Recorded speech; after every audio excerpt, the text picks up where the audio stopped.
Eu saúdo a você com a graça e a paz do nosso Senhor Jesus Cristo. Que o sangue de Jesus possa banhar sua vida, preencher você com o Espírito Santo de Deus. Meus irmãos, hoje vamos testificar o testemunho do pastor Júnior Trovão. Então, sem mais delongas, depois da vinheta, vamos para o vídeo.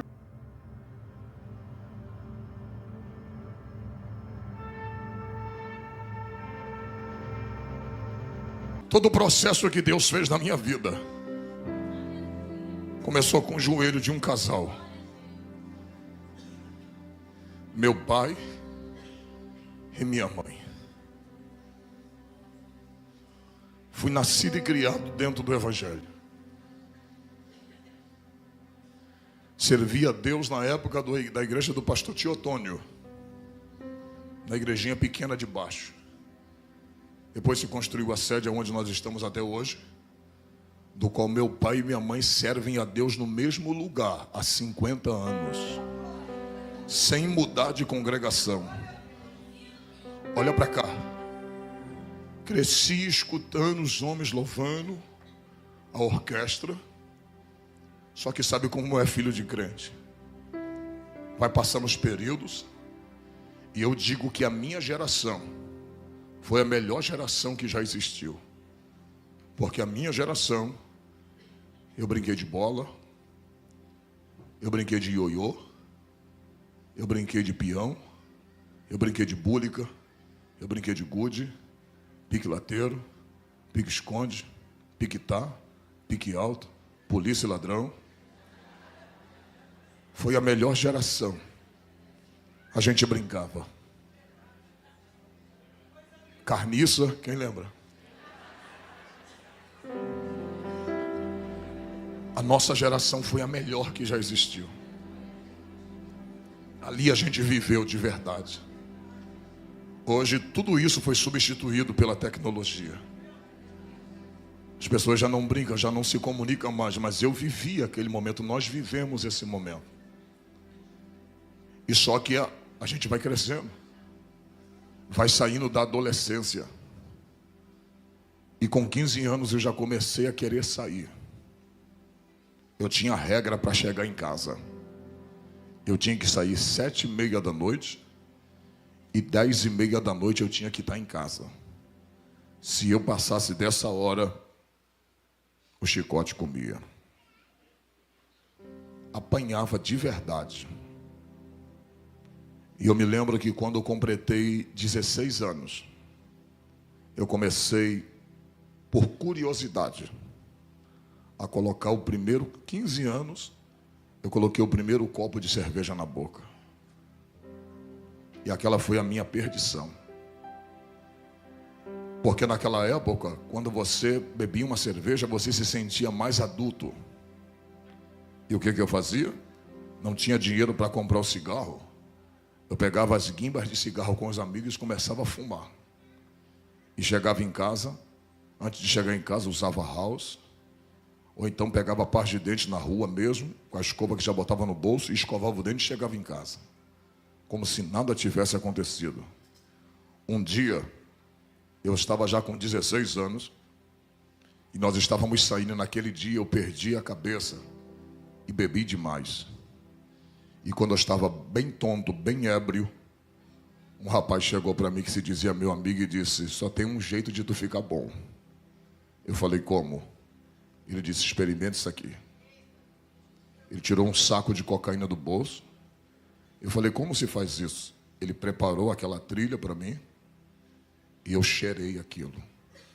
Quando eu cheirei, o efeito do álcool foi embora na hora, cortou. E olha como é que o diabo me pegou. Eu disse: então vou precisar pelo menos de um saquinho desse toda vez que eu beber. Porque toda vez que eu ficar bêbado, eu cheiro isso aqui e fico bom. E eu comecei desta forma a me aprofundar no vício da cocaína. Foi assim que o diabo foi me pegando. Dali, eu comecei a trabalhar e comecei a ganhar bem. E eu ganhava dinheiro toda semana. E R$100 há 20 anos atrás era dinheiro.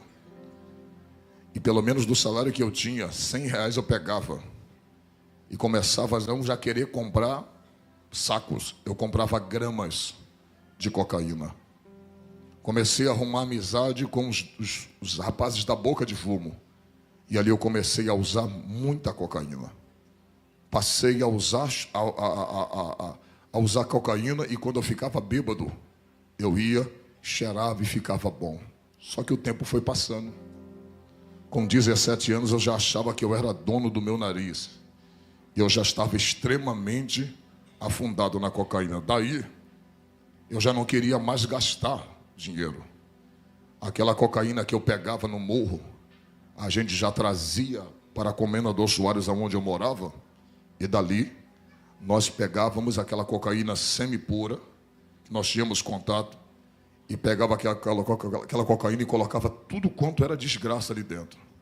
Pó Royal, colocava xilocaína, Doril, tudo ali, misturava. E fazia aquela grande quantidade de cocaína. Então já não passei a ser mais usuário. Eu já passei a traficar. Eu mantia o meu vício.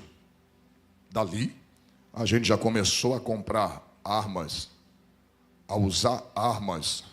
E nisso o diabo foi afundando a minha vida, sem eu perceber. Só que existia dentro da minha casa, e existe. Ela mora na casa dela e eu na minha. Mas uma mulher que não deixava de orar. Eu por muitas vezes vi minha mãe orando, dizendo assim: Deus, se quiser levar um dos meus filhos, leve, mas leve eles dentro de casa. Não me dá o desgosto de ver nenhum dos meus filhos estirado na rua. Nenhum. E nessa minha ida de tráfico, algumas coisas eu não vou poder falar, que está sendo gravado. Mas nessa minha ida de tráfico, eu me lembro que eu tinha alugado uma casa para traficar. E naquela noite, eu estava com aquele Magno 45, aquela 45 na minha cintura. E nós estávamos vendendo pó dentro daquele beco. Chegou um homem.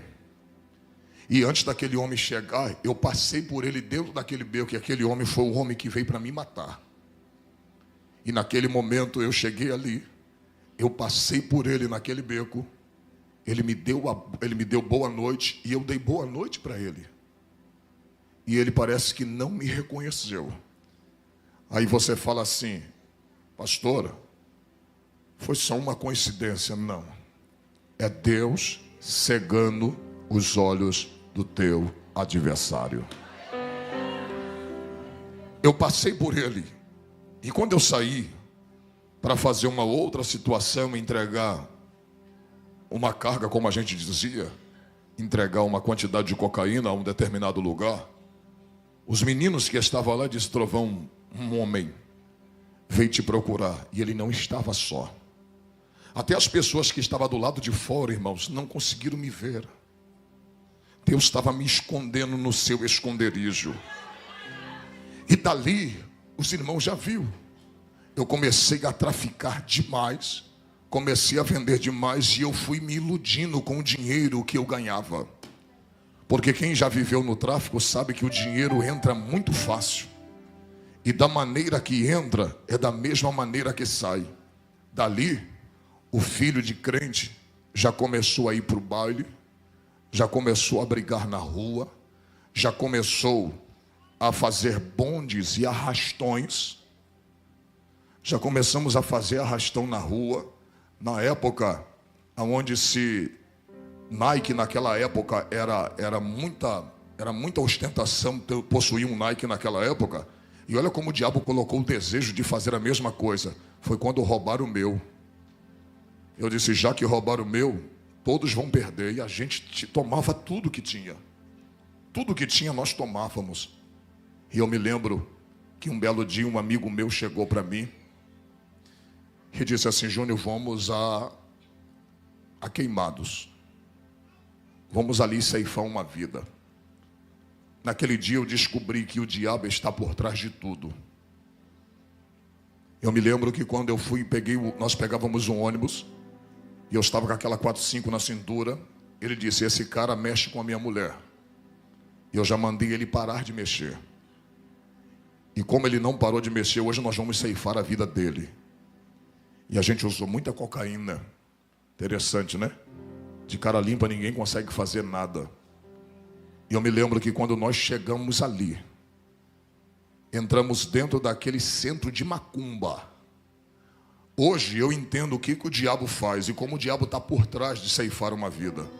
Quando nós chegamos naquele centro de macumba em Queimados, a dona do centro de macumba, ninguém sabia que nós íamos ali, ninguém. A dona do centro de macumba chegou e disse assim: vocês vieram matar o Marcos? Aí eu olhei para o Carlos. Ela falou assim: não mata ele aqui dentro não. Mata ele aqui fora, para não sujar o centro. Mas ninguém sabia. Ninguém sabia. E naquela tarde, aquele homem estava limpando, ele estava limpando os atabacos, ele estava limpando aquele, eu não esqueci o nome daquilo, aquele que se bate, eu nunca fui na macumba em si, e ele estava limpando com pano, e o Carlos chegou para ele e disse: hoje a gente vai acertar as contas, vem para cá. Ele: eu não vou. Aí eu puxei, levantei a camisa, falei: vai lá para trás. E quando ele ficou lá atrás do quintal, eu me lembro que o Marcos estava a mãe e o pai dele. E naquela tarde, o Marcos explicando para o pai e para a mãe dele, dizendo: você vai morrer por isso, porque você é sem vergonha. Você está mexendo com a minha mulher. Rapaz, o cara é endemoniado, ele estava endemoniado. Ele disse assim: por que você não veio sozinho? Que aí nós resolvemos tete a tete, por que você trouxe ele? O cara está diante da morte, mas ele está possuído por Satanás. Irmãos, naquela hora, por incrível que pareça, quando nós puxamos aquela arma para atirar naquele menino, um senhor, que era o pai dele, de 76 anos no máximo, aquele senhor me agarrou de uma forma que eu não soube entender de onde veio tanta força na vida daquele pai. Ele disse: você não vai ceifar o meu filho, você não vai matar a vida do meu filho. E ele segurou a mim e a mãe dele segurou o Carlos. E aquele moço correu por dentro daquele centro espírita. Isso foi apenas 4 a 5 segundos. Quando nós procuramos aquele moço dentro do centro espírita, a gente não achou mais ele. Sabe o que Deus estava tentando falar para mim? Eu não quero que tu derrame sangue de ninguém. Eu não quero que tu ceife a vida de ninguém.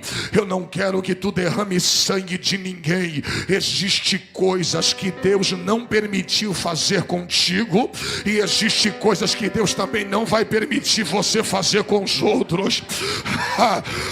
Irmãos, naquele dia Deus foi começando a despertar, e eu comecei a ganhar fama. Eu já estava indo para Nova Holanda, já estava no meio dos grandes do tráfico de droga, vivendo entre eles, tendo moral com aqueles homens. Vivia no Morro do Andaraí, ali na Saviana, aonde eu ia e buscava as drogas e trazia para a Baixada Fluminense.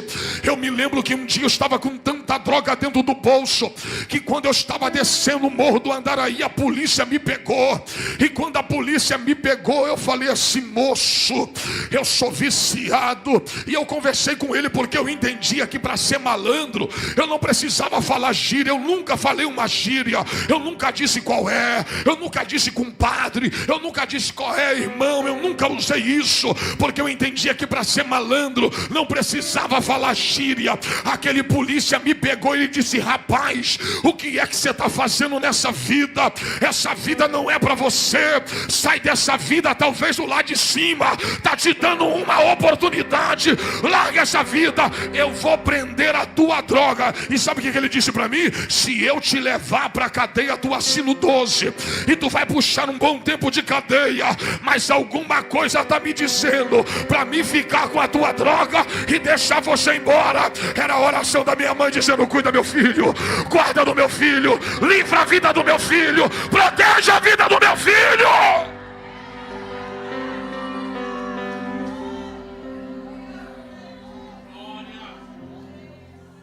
Olha para mim.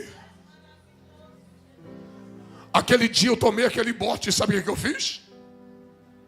Fui lá para o Morro do Acari e peguei mais uma quantidade de drogas e fui para dentro de uma casa de um amigo meu chamado Virley. Colocamos aquela grande quantidade de cocaína, parecia um monte, dentro de um prato. Comecei a cortar aquela cocaína na gilete, fazendo as trilhas. E nós começamos a cheirar. Cheirar. Eu e ele, cheirar, cheirar. Até o ponto que naquela noite meu nariz começou a sangrar. E quando eu percebi que eu ia ter uma overdose de cocaína, eu nunca esqueci quem eu fui. Quando você se afasta, todo afastado um dia já experimentou Deus. E não existe ninguém que experimente Deus e esqueça dele. Eu estava naquela mesa com meu nariz sangrando, e quando eu vi que eu ia ter aquela overdose, eu comecei a cantar na frente daquele amigo meu que era ímpio como eu também era. Eu cantei desta forma: eu sei que errei, mas peço outra vez uma chance. Eu quero voltar, prometo seguir como antes.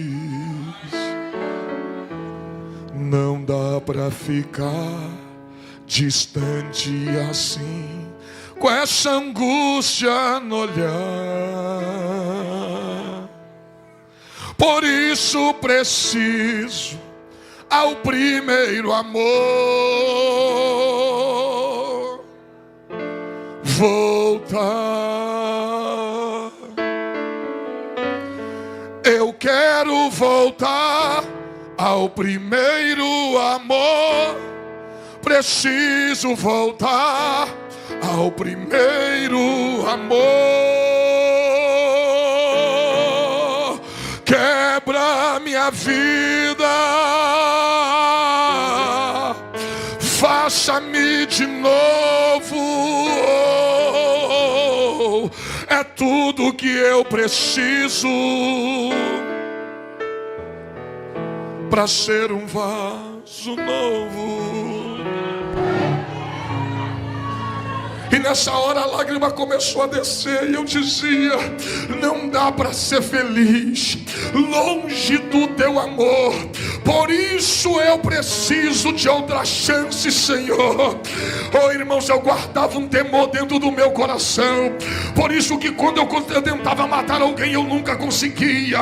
Eu já troquei tiro com polícia, eu já troquei tiro com pessoas, mas eu nunca consegui propriamente tirar a vida de alguém. E eu sempre desejava, o diabo sempre botava no meu coração: tira a vida de alguém. O diabo sempre quis que eu derramasse sangue para ele beber, mas tinha uma mulher orando de cabelo branco dizendo: guarda meu filho, protege meu filho, livra a vida do meu filho.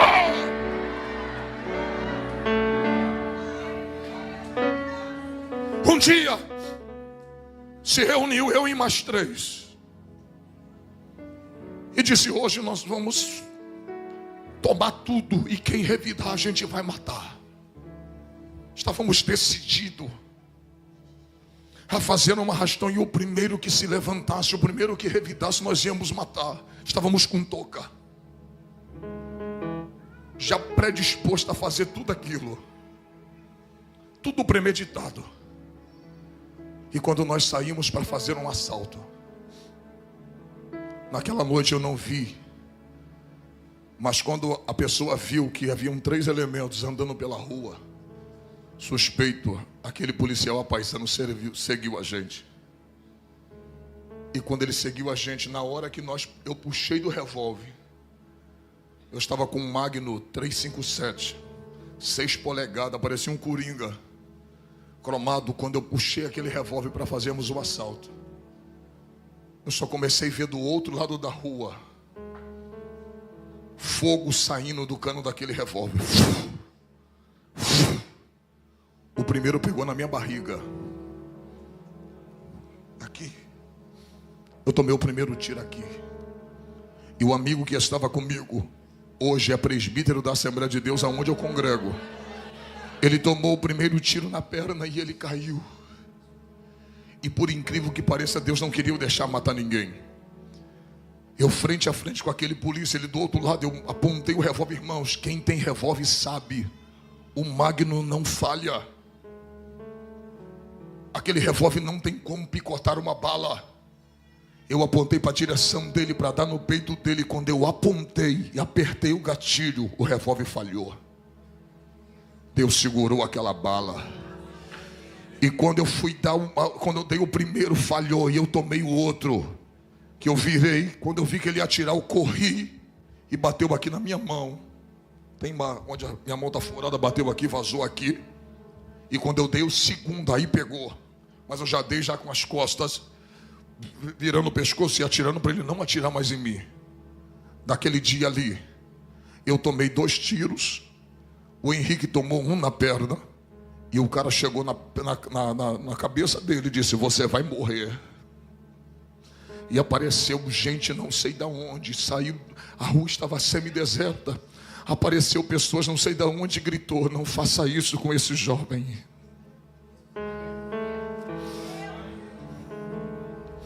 E ele chutou o corpo do meu amigo. E eu corri.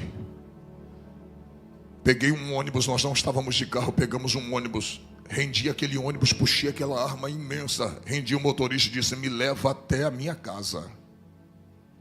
Me leva até Comendador Soares. Nós tomamos tiro em Nova Iguaçu, lá na Dalvomor, na troca de tiro com policiais. Eu disse: me leva até minha casa, não para ninguém. Quando ele me parou, deixou num ponto próximo da minha casa, eu desci, joguei a arma na linha do trem. E quando eu joguei a arma na linha do trem, eu vim para casa. Eu estava com a camisa branca, eu estava com a calça branca e uma camisa verde, um blusão verde por cima, que escondia aquela arma.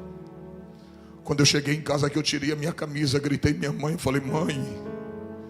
Minha mãe olhou para mim e disse: meu filho, o que foi isso? Porque você está tão cheio de sangue? E eu disse: mãe, o teu filho tomou tiro. E minha mãe olhou como se fosse hoje, 20 anos atrás. Ela olhou e disse: meu filho, Deus preparou o coração da tua mãe para esse dia. E ela me lembrou de uma palavra que ela tinha me dito, eu tinha esquecido. Ela falou: você lembra 15 dias antes de você sair daqui? Eu já sabia para onde você ia.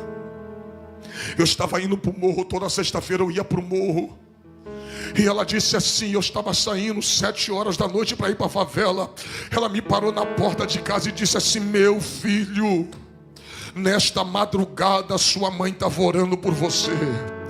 E Deus se apresentou a mim e disse: mulher, não peça mais misericórdia pela vida daquele homem, porque a partir de hoje eu, o Senhor, vou tratar com ele pessoalmente. A minha mãe me lembrou disso. E esse tratar de Deus pessoalmente foi os tiros que eu tomei. A minha mãe olhou para mim, eu baleado. Ela disse: a tua mãe tem problema de coração, mas Deus preparou o coração da tua mãe para esse dia. Irmãos, quando a minha mãe falou isso, ela falou assim: tira a camisa. Tira a camisa. Quando eu tirei a camisa, eu tinha tomado tiro apenas no corpo, na carne. Eu não tomei tiro no sangue, nos ossos. Por isso eu não senti dor. Eu estava com sangue quente, então não sentia dor. Eu sentia que a minha mão estava atrofiada, porque mexeu nos nervos e minha mão começou a ficar desta forma. Então com essa mão já tinha perdido o movimento. Quando eu levantei a camisa, eu estava com um pequeno buraco desse tamanho aqui na frente. Isso aqui meu estava estourado. Estava aquele monte de carne esponjosa preta queimada pela pólvora. E o sangue descia. E quando eu vi o sangue descendo, eu disse: eu vou morrer, porque vai vazar muito sangue, eu vou morrer por falta de sangue. Minha mãe, desta forma que eu estou te falando, ela olhou para o meu pai e disse assim: meu amor, vai lá no guarda-roupa e pega uma camisa para o Júnior. Meu pai trouxe a camisa. Daqui a pouco ela disse: veste ele. Aí ela disse: agora desça a escada de nossa casa e leva nosso filho para o hospital. Irmãos, quando eu estava descendo a escada de nossa casa, eu tinha olhado para minha mãe com um último olhar de despedida, porque eu sabia que eu não veria mais minha mãe, eu ia morrer naquela noite. E quando eu estou descendo a escada, quando eu cheguei no quarto degrau da escada da minha casa, minha mãe olhou e disse: olha para mim, meu filho. Aquela foi a palavra de vida que eu precisava. Ela disse: olha para sua mãe. Da mesma forma que você está saindo daqui com vida, a sua mãe vai entrar dentro daquele quarto agora e vai fechar a porta. Da mesma forma que você está saindo com vida, você vai voltar daquele hospital. E eu balançei a cabeça e ela disse: sabe por que você vai voltar? Porque você é promessa de Deus para minha vida. E você vai voltar daquele hospital com vida. Irmãos, eu passei 3 dias dentro do hospital Souza Aguiar. Não quiseram me receber no Iguaçu, não quiseram me receber no Hospital da Posse. Disse: não tem vaga para ele, porque todos diziam, os bombeiros diziam: o traficante tem que morrer, deixa ele morrer, deixa ele sangrar até morrer. E naquele momento, em cima daquela marca, eu disse: a Deus, a minha vida está nas tuas mãos. Se tu me der mais uma chance de viver, eu vou voltar para o teu caminho, e da tua presença eu nunca mais me apartarei. Naquele dia, Deus parece que colocou o anjo do meu lado, e parece que Jesus estava injetando o sangue dele nas minhas veias. Eu sangrei de 9 da manhã, eu sangrei de 9 da noite até as 3 da tarde. Era para me ter falecido na mesa de cirurgia, mas naquele dia os médicos diziam, os bombeiros diziam: deixa ele morrer. Os policiais diziam: deixa ele morrer. Mas já tinha anjos ali. E do nada apareceu uma médica no hospital do Iguaçu e disse: eu liguei para o Souza Aguiar, e lá tem uma vaga para atender esse jovem. Cheguei no Souza Aguiar, ainda me deixaram sangrando, esperando no meio do corredor. De meia-noite até as 3 da tarde eu fiquei só com soro e perdendo sangue. Naquele dia o diabo queria levar minha vida, mas você não entendeu ainda. Enquanto eu estava perdendo sangue, minha mãe estava clamando pela vida dentro daquele quarto. Havia uma batalha entre a vida e a morte. O diabo queria me ceifar, mas eu era uma promessa. Você não entendeu, eu sou uma promessa. E aquilo que Deus promete, nem a morte é capaz de anular a promessa de Deus. Oh, glória! Olha para mim, irmãos. Naquele dia, olha para cá. Eu saí de dentro daquele hospital, fui para casa, fui me regenerando, me cuidando, não morri. Mas parece que alguma coisa ainda me prendia. Eu larguei o tráfico, mas eu não larguei a cocaína. E eu mesmo andando assim encurvado, 3 meses depois eu ainda cheirava.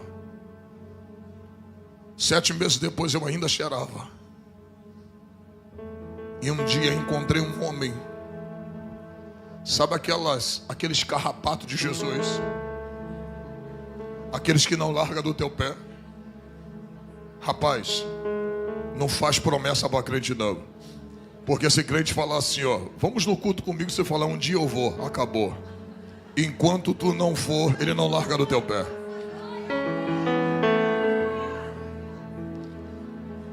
Era uma quinta-feira, olha para mim, quinta-feira. Eu estava com o bolso cheio de cocaína, mas eu não havia cheirado. O Maxi, que hoje é pastor, ele disse assim: Júnior, eu estou vendo que você está ébrio, você está bom, você não está ébrio, você não está drogado. Paga aquela dívida hoje. Eu falei: ô Maxi, hoje não. Ele: Júnior, se você for à igreja comigo hoje, depois da minha salvação e depois do meu casamento, será o dia mais feliz da minha vida. Aí eu pensei assim, eu falei: esse cara é chato. Então já que eu não cheirei, eu vou para a igreja, depois da igreja eu cheiro. Mas eu vou lá e pago a dívida e morre. Irmãos, fui em casa. Quem é das antigas que lembra das marcas? Eu tinha um tênis reboque, uma calça da HD e uma calça da HD, a camisa da Hang Loose. Eu magrinho, chupado pela cocaína, eu era muito magro, porque quem cheira é magro demais, é todo chupado. Vai eu, à igreja. 7 horas cheguei, 7 e pouca cheguei na igreja. Irmãos, a congregação do campo do pastor Geraldo Vicente, lá em Comendador Soares, estava lotado na rua da Sobel, da antiga Sobel, lotada como está aqui. Tinha-se tanto de gente aqui na igreja. O púlpito cheio. Quando deu 8 horas, ele me apresentou. Ele disse: está conosco aí o Júnior, a convite do Max. Está aí. Irmãos, quando deu 8h25, Jonas ficou de pé e disse assim: Júnior, fica de pé. Eu disse: ele é. Ele falou assim para mim: você crê que Deus fala com um homem? Eu falei: creio, porque minha família é evangélica, eu nasci no berço evangélico, eu sabia que Deus falava. Ele: você crê que Deus falou comigo? Eu disse: creio. O Deus que eu sirvo veio no meu ouvido aqui agora e disse assim para mim: dá oportunidade para esse moço vim aqui na frente cantar um hino para tirar dízimos e oferta para minha casa.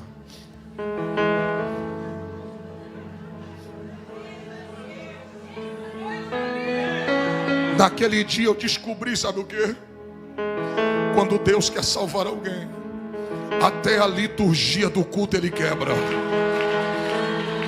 Porque a liturgia do culto diz que você tem que dar oportunidade para quem é crente e quem está em comunhão com a igreja e com Deus. Nunca para uma pessoa que não é crente. E vai eu pela primeira vez na igreja, abri a boca e cantei: quebra minha vida, faça-me de novo, é tudo que eu preciso para ser um vaso novo. Não dá para ser feliz longe do teu amor. Aqui na casa de Isabel, outra chance, Senhor.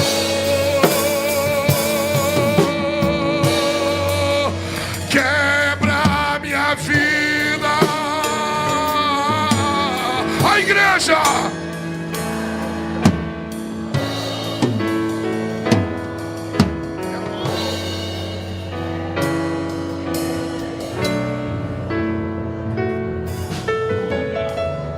Você está pensando que eu aceitei Jesus? Não cheirei naquela noite. Peguei a cocaína na quinta, sexta, cheirei. Cheirei sábado, cheirei domingo, cheirei segunda. Quando foi na segunda-feira, eu falei assim: eu vou escutar a melodia. Se eu gostar de um hino, eu vou comprar uma fita cassete. Não era nem CD, era cassete. Eu falei: vou escutar um playback, vou comprar um playback e vou lá naquela igreja de novo. Olha a estratégia de Deus, irmão. O Max já não me convidou, eu já estava indo sozinho. Eu falei: eu vou lá, se ele me der a oportunidade, eu vou cantar de novo. Quando deu 8h30, ele disse: Júnior, Deus mandou você cantar de novo. Cheirei sexta, sábado, domingo, segunda. Eu falei: vou escutar a melodia de novo. Vou ensaiar o hino, vou gostar e vou levá-la de novo. Se esse pastor deixar eu cantar, eu vou cantar de novo. Comprei outro playback. Terceira quinta-feira, quem é que canta? Eu. Rapaz, olha pra cá.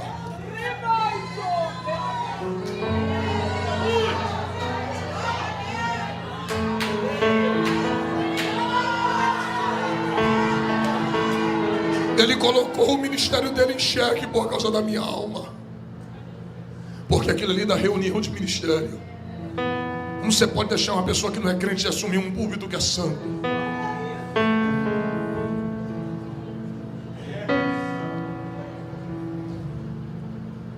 Ele colocou a minha alma acima de tudo. Na quarta, quinta-feira, eu falei assim: eu vou lá. Escutei a melodia de novo, comprei um playback e disse: vou cantar, se ele deixar cantar eu canto. Cantei pela quarta vez na igreja sem ser crente. Quando foi na quinta vez, levei o playback, eu não cantei. Mas quem pregou? Pastor Jonas Baraquizo. Está na Assembleia de Deus do pastor João Nunes até hoje. Ele era do campo do pastor Geraldo e hoje está no pastor João Nunes. Ele pregou. E ele pregou sobre a crucificação de Cristo. Com 20 minutos de mensagem tinha tanta lágrima no chão que eu não sabia se era um copo que tinha derramado ou eram minhas lágrimas mesmo. E quando eu olhei para o meu lado, sabe quem estava do meu lado? O Max, com a mão em cima do meu ombro, chorando. E eu disse: Max, eu tenho uma notícia para te dar. Ele fala: Júlio. Eu falei: me leva ali na frente, que eu preciso entregar minha vida para Jesus hoje. Eu já não aguento mais viver sem Cristo. Eu preciso sair daqui com Jesus. E naquela noite eu caí de joelho dobrado diante daquele altar. Eu disse: hoje eu quero entregar minha vida para Jesus, para nunca mais abandonar Ele. E naquela noite Jesus me recebeu. Naquela noite Jesus cuidou da minha vida. Sabe aonde minha mãe morava? Minha mãe estava morando nessa época. Ela se mudou para Minas. Depois que eu tomei tiro, eu comecei a me recuperar. Minha mãe se mudou para Minas, porque tinha passado muita coisa com os filhos dela. Eu no tráfico, meu irmão na bebida. E minha mãe já estava querendo descansar um pouco. Sabe o que Deus fez?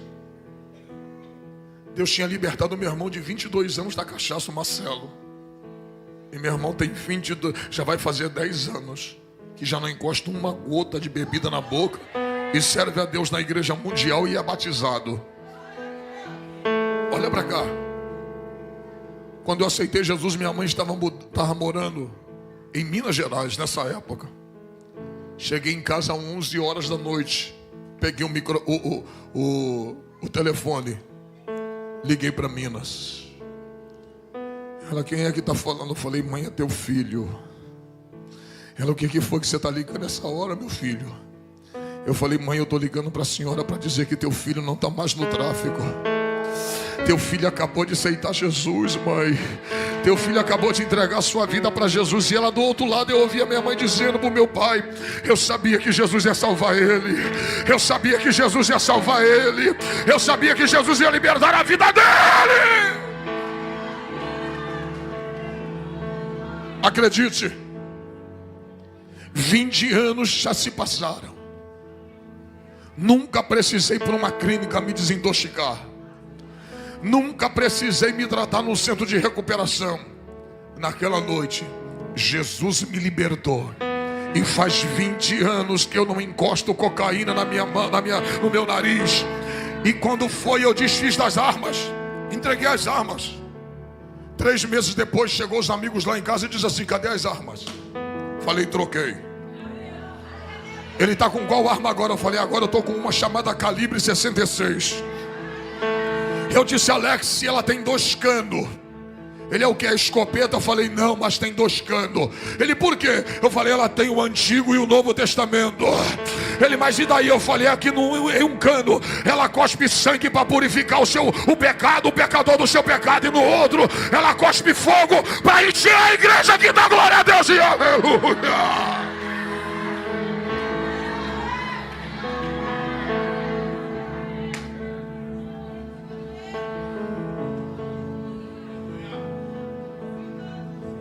Minha esposa está aqui, não me deixa mentir. Encontrei o Jonas Baraquizo trabalhando numa loja aqui em Nova Iguaçu. Dei um abraço nele. Se alegrei com ele. 2 dias depois eu voltei em Nova Iguaçu com um paco meu de DVD. Falei: aqui, toma todos esses DVD. Esse aqui é os DVD do teu filho na fé. Isso aqui é os DVD que Deus deu para o teu filho pregar. Eu sou teu filho na fé. Olha o que Deus está fazendo na vida do teu filho. Abracei ele. Eu disse: muito obrigado por ter acreditado na minha vida. Oh, glória. E sabe o que ele falou? Ele, outro dia eu cheguei e busquei ele dentro da casa dele. Ele disse: deixa eu te ouvir pregar. Um dia eu ouvi ele pregar. E teve uma hora que ele sentou e ouviu o filho dele falar de Jesus. Eita glória.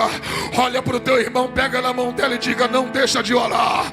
Deus está ouvindo a tua oração, mas uma hora ele vai responder ela. E a hora que ele responder, no final, é o nome do Senhor que será glorificado.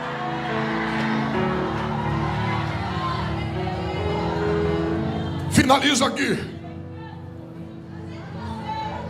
Um ex-traficante.